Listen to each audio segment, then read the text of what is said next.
Jake Skin of the Boxing Podcast, delighted to be joined here by Stephen Robinson. Now, for yourself, I know the past kind of 18 months, 2 years have been tough. You're out in Malta a couple of months ago, now you're here in the UK. What does it mean to be once again back in the UK after the time away that you've had from this sport? Listen, it's been a horrible 2 years. Really hard 2 years.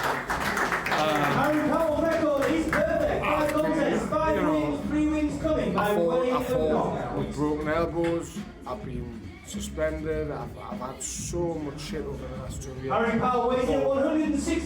As Graffiti says, it doesn't matter after the past. You made a run from it, you can learn from it. And I've changed coaches, I've changed managers.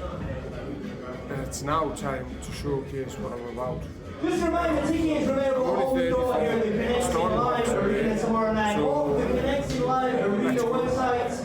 What is, I guess, kind of the goal now? You know, is the kind of, I guess, just to be back in the ring, in a sense, is a brilliant achievement for yourself. But, you know, I imagine there's something in your brain that's kind of ticking that's going, this is where I want to get to, these are my ambitions. So, yeah, what would you say they are? My ambition is just proving and showing everybody who doesn't believe in themselves, who doubts themselves growing up, who gets told they'll become nothing. So this is the final bout. Who leaves school with no GCSEs, no education. You can do anything you want with the right mindset. Make sure you surround yourself with good people. Make sure you're willing to put the hard work in, and you can become anyone. Be the superhero of your own story, and that's what I'm doing. Regardless of money, titles, I'm just doing this for myself and for everyone who doesn't believe in themselves. And that's why I do the sport. As cliche as it sounds, That concludes the weigh-in today on behalf of Curtis Woodhouse and everyone of 315 Boxing. I know that two people that will be looking down on you on Saturday night are obviously Georgia O'Connor and Ellis Wilson, two people that are very, very close to you. I guess, you know, just how big of a part have they played, you know, in your life? And I guess, you know, every time that you step into the ring, just how important is it, you know, that I guess they're there with you?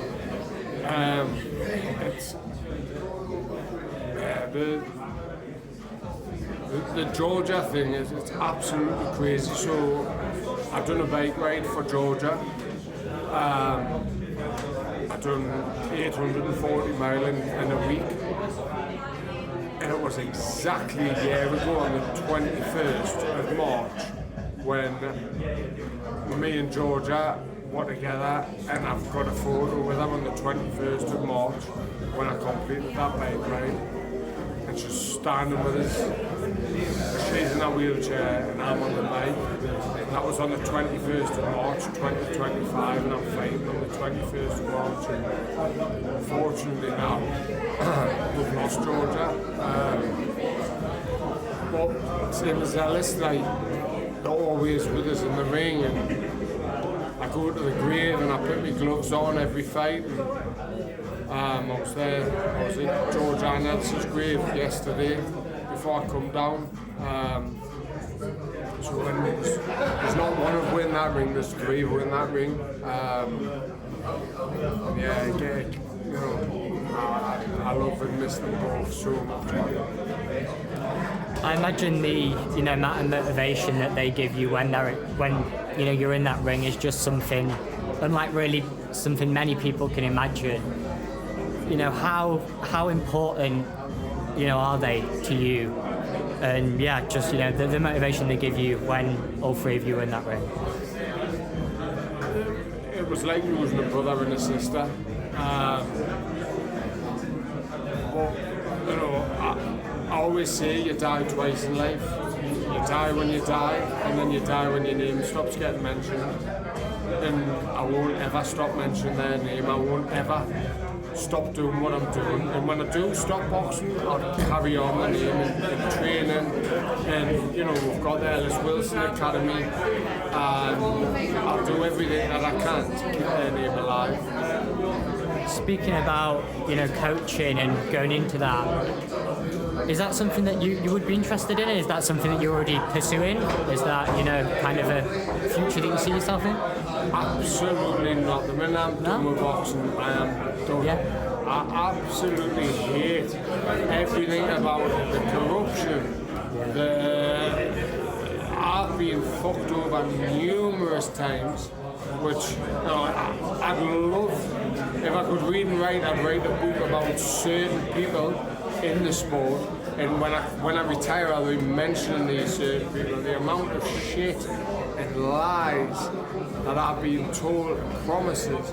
Boxing is the most awful sport. I played football before boxing in America, in Hong Kong, at a very high level, and I've never come across anything or anyone. And I'm so blessed that I'm with, Curtis now, who is a genuine good bloke. I've got Neil Wilson, who's like a brother, a dad, who's Ellis' dad, a best friend, involved with us.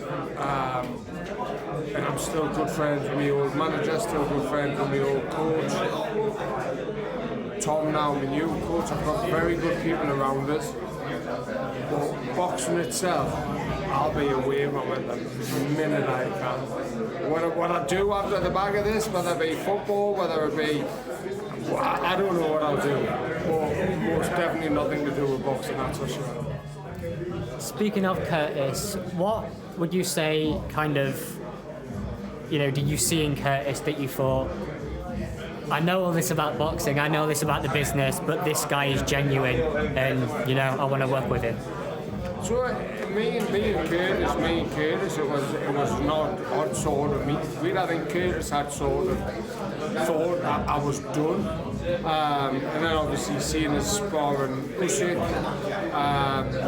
and he come over with Adrian to Portugal in a camp. I was meant to be fighting on the 6th of September for Matchroom, and then that didn't end up happening through no fault of my own. So Curtis was over Portugal, and we just got talking and we just got on, and